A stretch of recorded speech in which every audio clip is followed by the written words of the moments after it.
for part A of this PSA, you will concatenate two sounds together, and this is the method you have to write inside sound.java. It's called concatenate sound. This method will take three parameters. You have the first sound, the second sound, and also the switch point.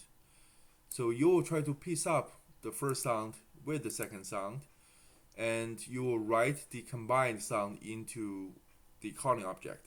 So this method will override the calling object with the content of the first sound as well as the second sound. So if you think about this, the only tricky part is the switch point. So let's try to draw this out. You may have a single sound in here. Let me use a different color in here.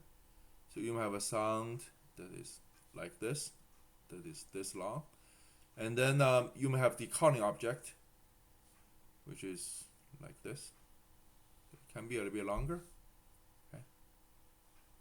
So this is my calling object.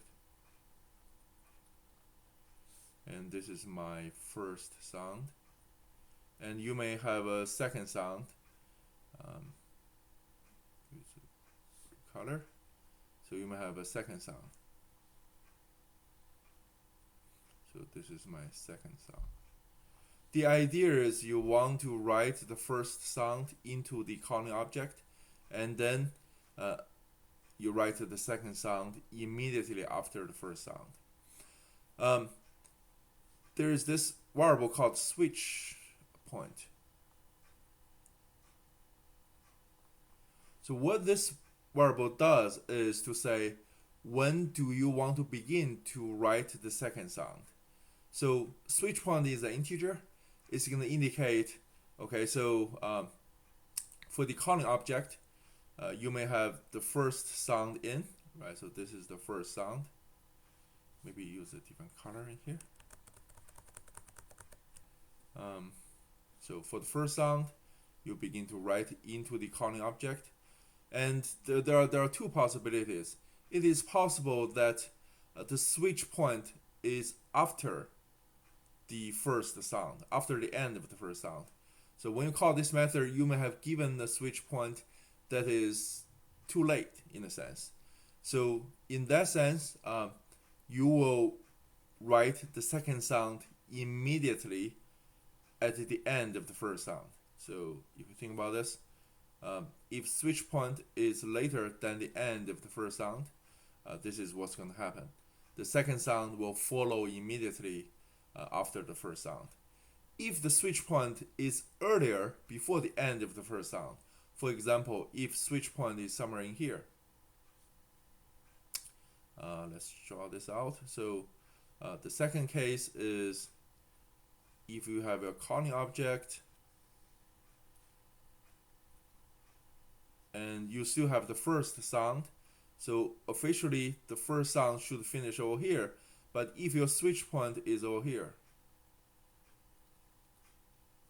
what's going to happen is the first sound will be truncated.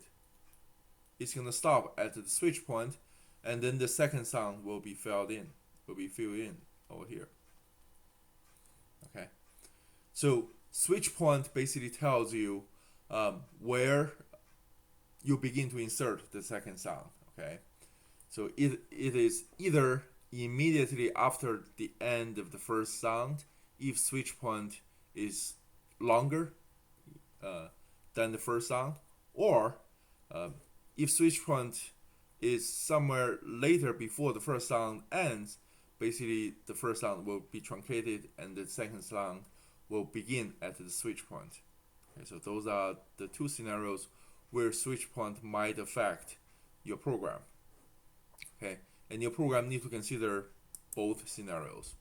There are also other scenarios where the total length of first sound and the second sound may be longer or shorter than the calling object. If you look at our example in here, the first sound and second sound, if you add them up together, it may be shorter than the calling object. Your program shouldn't report any error. So if you add the first sound with the second sound and properly taking care of the switch point scenarios, if the combined sound is shorter than the original calling object, basically this part you have to make it silent. Okay. It is also possible that the first sound, the second sound combined together is longer than the calling object. Your program should also take care of this scenario by only copying as much as you can of the second sound. So, in other words, if your first sound is like this, second sound is like that, and your calling object is only, for example,